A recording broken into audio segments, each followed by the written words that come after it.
Bonjour les petits loups, comment allez-vous? Est-ce que tout le monde va bien? Est-ce que tout le monde est là?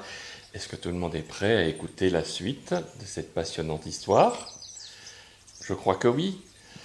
Alors, où en étions-nous de cette fameuse histoire? Donc, si je me souviens bien, Sébastien est venu chercher Suzy et Victor pour aller à l'école et surtout pour leur expliquer enfin ce qui s'était passé avec la police et surtout ce qu'il y a sur ces fameuses lettres en anglais que personne ne comprend. Alors voilà, c'est le moment de partir à l'école et Victor tout de suite demande alors qu'est-ce qu'il y avait d'écrit sur ces lettres? Ah, tu vas être vraiment étonné. Figure-toi que ces lettres, c'était un testament adressé à un certain Gustave et Philomène Defort. Ah bon, dit Victor. Mais je ne connais pas ces gens-là. Oh, mais je crois que tu vas pas tarder à les connaître. Et alors, il y a quand même un grand mystère, c'est pourquoi ces lettres sont arrivées entre leurs mains. Ah ben oui, est-ce que ces voyous font partie de leur famille, dit Victor? Non, pas du tout. En fait, ces deux voyous se sont fait passer pour la famille, pour pouvoir récupérer tout l'héritage.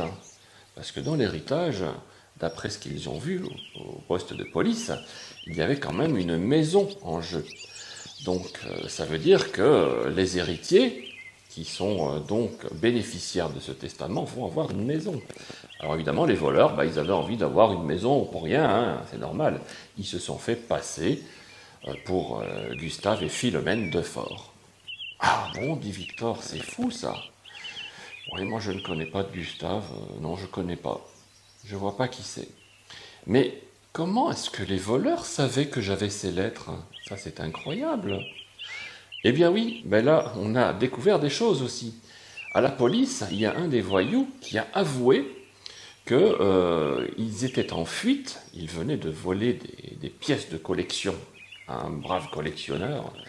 Ils ont pris la fuite et comme ils se faisaient rattraper par la police, ils se sont dit il faut absolument planquer tout ça.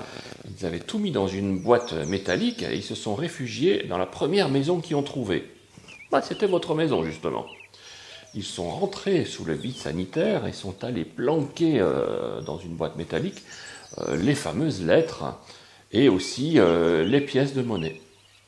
Alors bon, évidemment, ils avaient des bougies pour s'éclairer, c'est tout ce qu'ils avaient sous la main. Ah ah, dit Victor, les fameuses bougies que j'ai utilisées. Bon, Victor n'est pas fier de ce coup-là. Bon. Ah, ben ça c'est incroyable alors.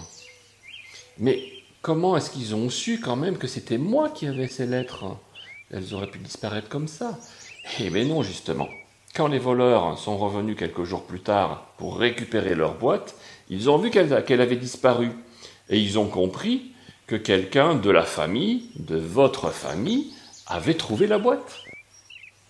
Et toi, évidemment, Victor, comme tu en as beaucoup parlé à l'école, par bouche à oreille, les voyous ont fini par comprendre que c'est toi qui avais trouvé ces fameuses lettres. Et voilà pourquoi les voyous nous ont poursuivis depuis la grotte. C'était quand même quelque chose d'incroyable. Oh là là, mais c'est vraiment incroyable, se dit Victor. C'est quand même une histoire inouïe.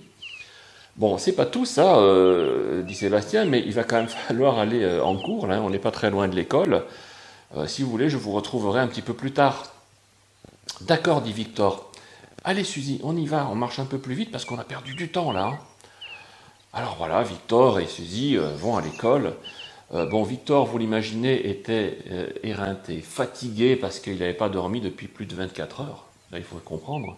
Et il commence à s'endormir sur son pupitre dans la classe pendant les cours. Bon, vous ne faites pas ça, vous les enfants. Et d'un seul coup, il se réveille. J'ai compris, ça y est. Oh, Victor vient de réaliser qu'il était en classe. Et là, c'est tout de même très très gênant. Et... Ah oui, ça évidemment. Ah là là, le temps passe à une vitesse, c'est incroyable. Ah là là là là. Oui, c'est l'heure, effectivement. Oui, vous regardez ma montre. C'est une amie, elle s'appelle pas Philomène, hein, Maïté, qui m'a offert cette magnifique montre. N'est-ce pas qu'elle est belle? C'est une montre dernier cri. Je suis sûr que vous n'en avez pas une pareille. Enfin, j'ai de la chance. Les enfants, on aura la suite de l'histoire un peu plus tard. Je vous suggère d'être là demain. Bien sûr, je vais vous proposer de faire de très beaux rêves cette nuit. Et puis, je vous dis à demain, si tout va bien. Au revoir.